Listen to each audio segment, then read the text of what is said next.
के जाने के बाद ही आपका टीए स्टार्ट हो जाता है। तो पैसे की चाहत रखने वालों के लिए ये पोस्ट बहुत ही अच्छी है, लेकिन इसमें जान का खतरा ज़्यादा बना रहता है। नमस्कार दोस्तों, आप सभी का मेरे चैनल में स्वागत है। मैं अखिलेश कुमार। आशा करता हूँ कि आप सभी लोग अच्छे होंगे और अपनी तैयारी जी जान से कर रहे होंगे। दोस्तों, रेलवे की वैकेंसी घोषणा हो चुकी है और जनवरी लास्ट वीक या फरवरी के फर्स्ट वीक में ये वैकेंसी आप लोगों के बीच में आ जाएगी। और मैंने पिछले वीडियो में आप लोगों को बताया था कि रेलवे ग्रुप डी की तैयारी जीरो से स्टार्ट कैसे करें। तो बहुत भाइयों ने अपना इस पर कमेंट वगैरह दिए हैं। उम्मीद करता हूँ कि मेरे जवाब से वो लोग संतुष्ट होंगे, और जो लोग मेरे जवाब से संतुष्ट नहीं होंगे दोस्तों, तो मेरे वीडियो पे कमेंट करेंगे। मैं उनको कोशिश करूँगा कि आने वाले वीडियो में जो भी उनके सवाल होंगे उनके जवाब देने की कोशिश करूँगा। दोस्तों, ये वीडियो बनाने का मेरा मतलब सिर्फ एक ही है कि आप पोस्ट प्रेफरेंस देते समय ऐसी गलती ना करें कि भविष्य में आपको पछताना पड़े। और कोशिश आप ये करें कि ऐसी पोस्ट प्रेफरेंस दे या ऐसी जॉब में सिलेक्शन पाए रेलवे ग्रुप डी वैकेंसी में कि जो कि आपके भविष्य के लिए अच्छी हो और भविष्य में आपको हर चीज़ में सपोर्ट करे।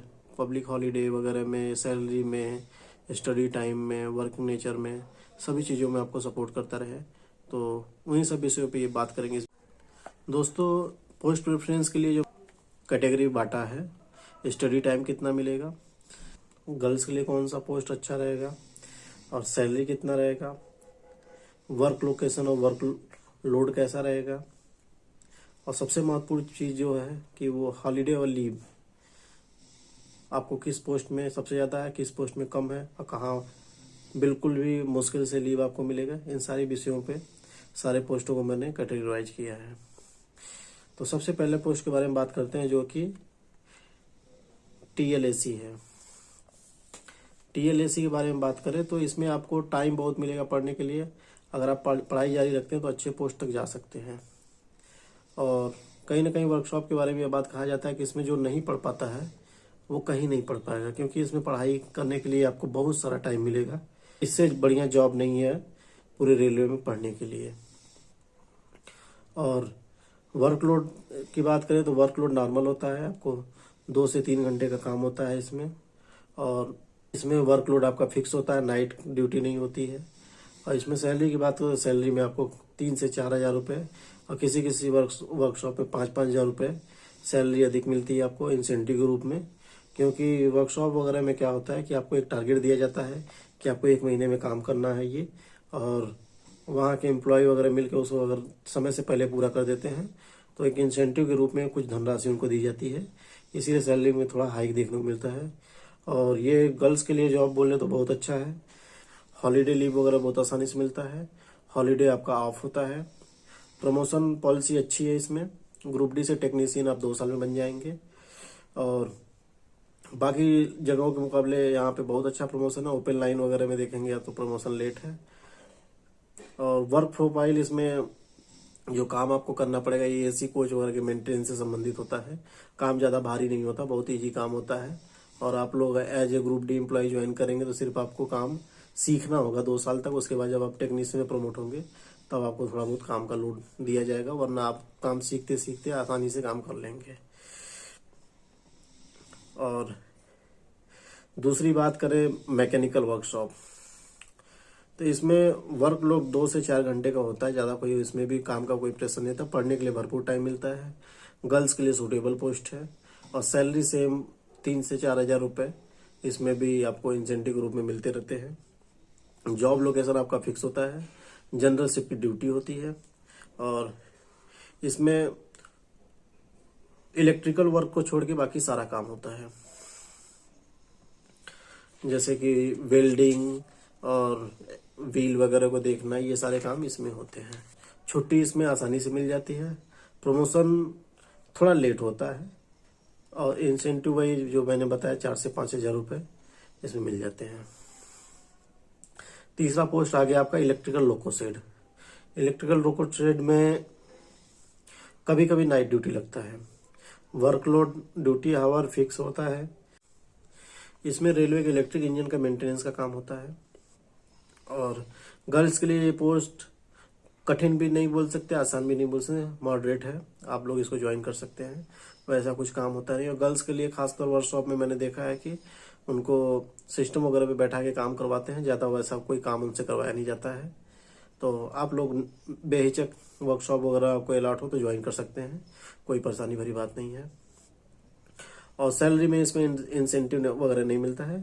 छुट्टी आपको आसानी से मिल जाती है, छुट्टी का उतना कोई प्रॉब्लम नहीं होता है। तो इसी का दूसरा पार्ट जो होता है वो है लोको डीजल शेड।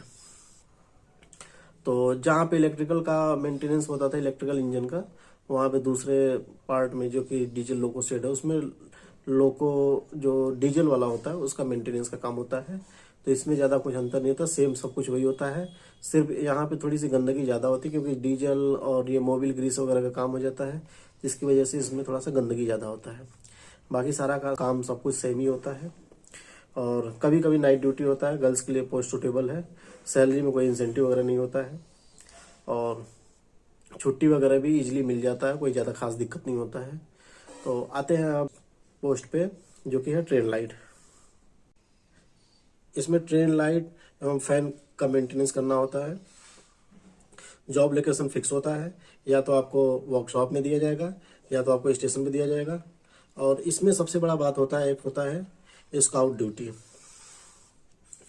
जो कि आपको ट्रेन वगैरह में जो ट्रेनें चलती हैं उसमें आपको दे दिया जाएगा कि आप उसमें जाइए मेंटेन करिए। जैसे लाइट वगैरह कहीं प्रॉब्लम हो जाती है तो वहाँ पे जाके आप उसका मेंटेनेंस करिए।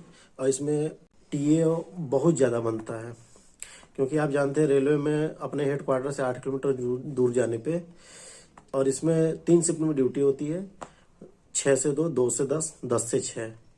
तो इसमें नाइट ड्यूटी वगैरह मिला के आपको ठीक ठाक सैलरी बन जाती है बाकी ग्रुप डी के पोस्टों के मुकाबले। और काम का प्रेशर ऐसा कुछ होता नहीं है। मेंटेनेंस का काम होने की वजह से आप जानते हैं कि थोड़ा बहुत काम होता है, बाकी काम तो जहाँ से एलएचबी कोच वगैरह बनते हैं वहाँ पे ही सारे काम अच्छे से कर दिया जाता है। और इसमें स्टडी के लिए टाइम कम होता है, लीव का थोड़ा प्रॉब्लम है। गर्ल्स के लिए पोस्ट ठीक ठाक बोल सकते हैं, क्योंकि उनको सिस्टम वगैरह पे काम कराया जाता है, या ऐसा कोई काम नहीं है जिन पे मतलब उनको काम करने में प्रॉब्लम हो। नेक्स्ट आता है असिस्टेंट हेल्पर। इसमें स्टेशन पर, क्वार्टर में, बाकी हॉस्पिटल वगैरह में लगे पंखे लाइट वगैरह की मरम्मत का काम किया जाता है। और इसमें मेन भूमिका होता है उनका, जो टेक्नीशियन होते हैं उनके ऊपर वर्कलोड ज़्यादा होता है। आप एज ए हेल्पर ज्वाइन करेंगे तो आपको उनके साथ इलेक्ट्रिकल इक्विपमेंट वगैरह सारे सामान होते हैं वो सब कैरी करने पड़ेंगे। स्टडी के लिए पढ़ाई थोड़ा टाइम कम मिलता है। गर्ल्स के लिए ठीक ठाक पोस्ट है। प्रमोशन थोड़ा इसमें लेट होता है। सैलरी नाइट का एक्स्ट्रा पैसा मिलेगा, जो कि 195 रुपया पर नाइट आपको पे करेगी रेलवे। तो बेरोजगारी के हिसाब से पोस्ट ठीक ठाक है, ऐसा कोई काम नहीं है। और मेंटेनेंस जानते ही आप कितना मेंटेनेंस होता है रेलवे वगैरह में। तो सारे को सब कुछ तो सही होते हैं, कभी कभार अगर इमरजेंसी वगैरह में फॉल्ट होता है तो सिर्फ वहाँ पे मेंटेनेंस वगैरह की ज़्यादा जरूरत पड़ती है। बाकी वैसा कुछ काम का प्रेशर रहता नहीं है इसमें। और छुट्टी थोड़ा सा मुश्किल होता है, क्योंकि इमरजेंसी ड्यूटी होती है तो छुट्टी में इसमें थोड़ा प्रॉब्लम होती है। नेक्स्ट पोस्ट है असिस्टेंट कैरेज इन वैगन। इसमें आपका स्टेशन पे भी ड्यूटी लगता है और वॉशिंग शेड में भी ड्यूटी लगता है। ट्रेन जब बहुत दूर से चल के आती है उसके हर एक पार्ट को बारी बारी चेक किया जाता है, जैसे स्प्रिंग वगैरह हो गए, पहिए हो गए और नट बोल्ट वगैरह हो गए, सारी चीज़ें बारी बारी से चेक की जाती है। इसमें जॉब का नेचर थोड़ा कठिन है, वर्क हार्ड है और हॉलीडे ठीक ठाक मिल जाता है, कोई एक्स्ट्रा इनकम नहीं है। गर्ल्स के लिए यह पोस्ट ठीक ही है, ज़्यादा कठिन नहीं बोल सकते हैं। बाकी सैलरी आपको नॉर्मल सैलरी मिलेगी। और आते हैं नेक्स्ट पोस्ट के बारे में, जिसका नाम है पॉइंट्समैन। तो पॉइंट्समैन पद अभी का ग्रुप डी का सबसे डिमांडेड पोस्ट हो गया है, क्योंकि इसमें प्रमोशन सबसे ज़्यादा होते हैं। इसके वर्क नेचर की बात करें तो आपको स्टेशन में स्टेशन मास्टर के अंडर में काम करना होगा। और पॉइंट्समैन का काम पहले था पॉइंट बनाना, जो कि स्टेशन से दूर एक पॉइंट होते थे, उनको जाके लीवर को खींच के पॉइंट बनाना होता था और उसके द्वारा ट्रेन दूसरी पटरी पे जाती थी।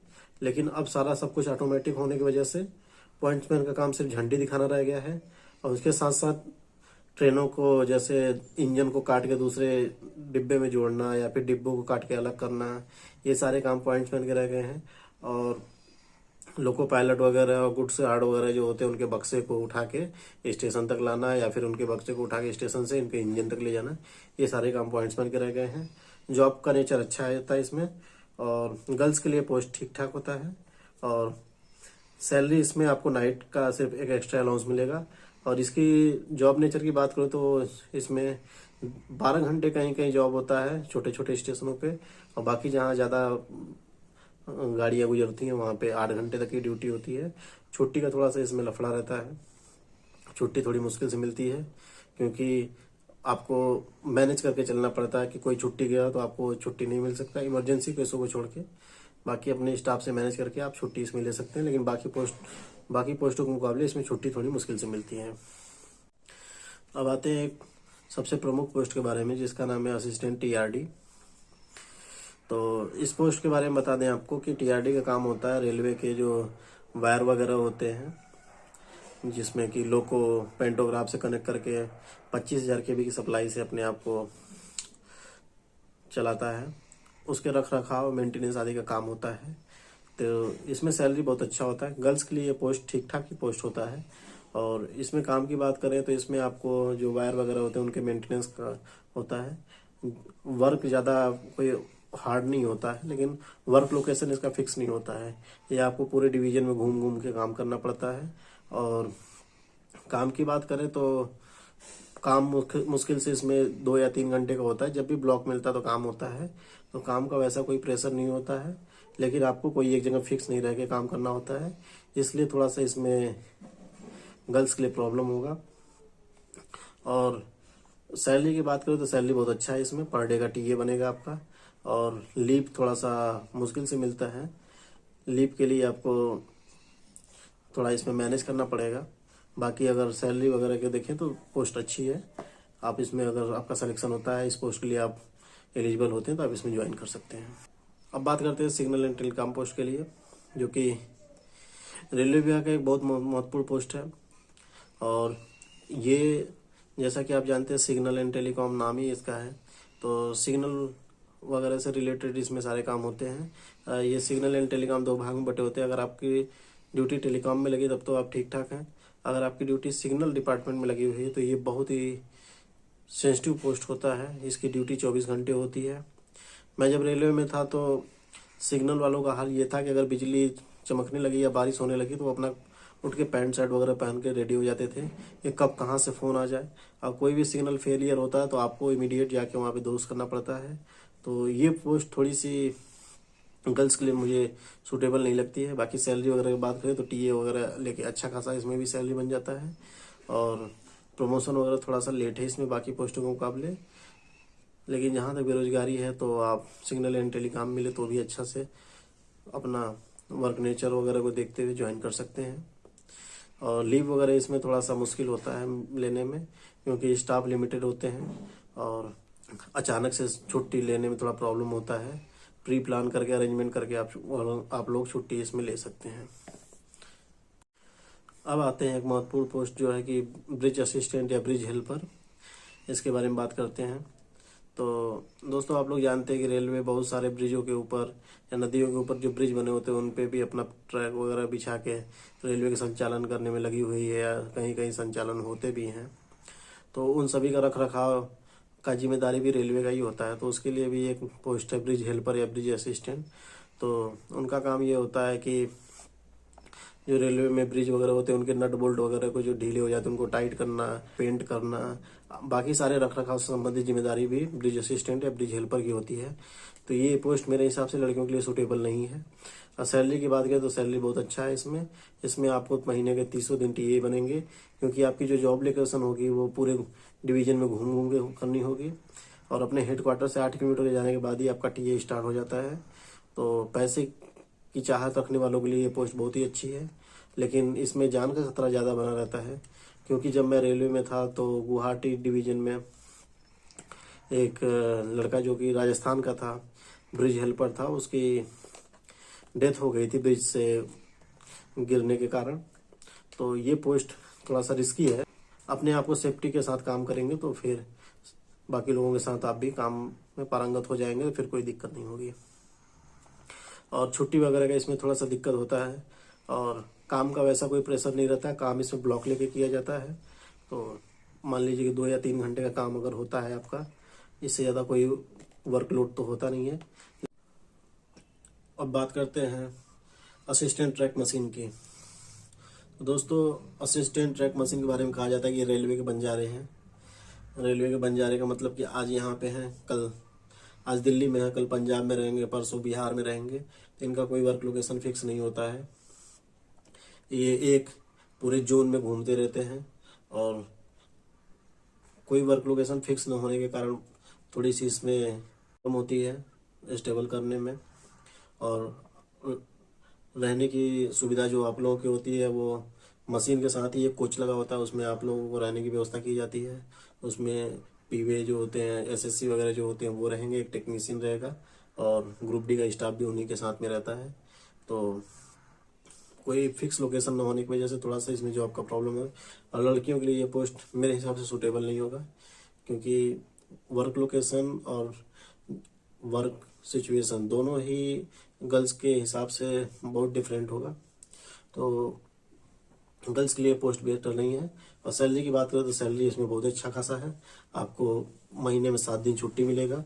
और महीने में 7 दिन छुट्टी जो है वो गवर्नमेंट रूल के हिसाब से, रेलवे रूल के हिसाब से है। बाकी इसमें 15 दिन ड्यूटी करके 15 दिन छुट्टी भी लोग लेते हैं। तो सैलरी के हिसाब से बहुत बढ़िया पोस्ट है, लेकिन इसमें स्टडी वगैरह का टाइम नहीं मिलेगा आपको। छुट्टी भी अच्छा खासा है और कोई वर्क लोकेशन फिक्स न होने से भी थोड़ा सा ये भी एक प्रॉब्लम वाली बात है। तो इसके विषय में जो लोग भी इच्छुक होंगे अपना पोस्ट प्रेफरेंस वगैरह अपना उस हिसाब से दे देंगे। और सबसे रेलवे के बदनाम पोस्ट के बारे में बात करते हैं, जो कि ट्रैक मेंटेनर है। और नाम सुनने में काफ़ी अच्छा लगा आप लोगों को, मेरे को भी बहुत अच्छा लगा था जब मैंने 2018 में रेलवे की वैकेंसी के लिए फॉर्म अप्लाई किया था। गलती से मेरा सबसे पहला प्रेफरेंस यही था, ट्रैक मेंटेनर। और मुझे कोई गाइड करने वाला नहीं था और ना मैंने इसके बारे में कोई रिसर्च किया था। और उस समय 2018 की वैकेंसी में इसको लेके कोई उतना क्लियर कोई वीडियो भी नहीं था यूट्यूब पे या फिर मतलब किसी भी साइट पे, ताकि जानकारी मिल सके। तो ट्रैक मेंटेनर से मुझे लगा था कि कोई अच्छी सी पोस्ट होगी और मैंने भी इसका सबसे फर्स्ट प्रेफरेंस दिया था, जिसकी वजह से मुझे 80.52 नंबर होने पर भी ट्रैक मेंटेनर का पोस्ट अलॉट हुआ था। और मेरे से कम कम नंबर वाले लड़कों का वर्कशॉप वगैरह अलॉट हुआ था, क्योंकि उन्होंने कहीं ना कहीं से सोर्स निकाल के, जानकारी निकाल के अच्छे पोस्ट पे प्रेफरेंस दिया था और मेरा सबसे पहला प्रेफरेंस यही दिया था। तो इसके बारे में बात कर लेते हैं। तो वर्क का नेचर बिल्कुल ही बेकार है, क्योंकि इसमें आपको जो पीवे में यानी परमानेंट वे होती है, जो रेल की पटरी होती है, उसका रख रखाव मेंटेनेंस की जिम्मेदारी होती है। और उसके लिए आपको नाइट ड्यूटी वगैरह, पैकिंग और फिर वेल्डिंग वगैरह में भी जाना पड़ता है। और इसके जो भी इक्विपमेंट होते हैं सब वजनदार इक्विपमेंट होते हैं। तो ये पोस्ट पे अगर आपका सिलेक्शन हो जाए, अगर बेरोजगार हैं तो ठीक है ज्वाइन कर लीजिए, लेकिन ये पोस्ट को निकलने के लिए अपना जी जान लगा के मेहनत करें, क्योंकि इस पोस्ट में रहते हुए मुझे नहीं लगता कि आप 60 साल तक नौकरी कर पाएंगे।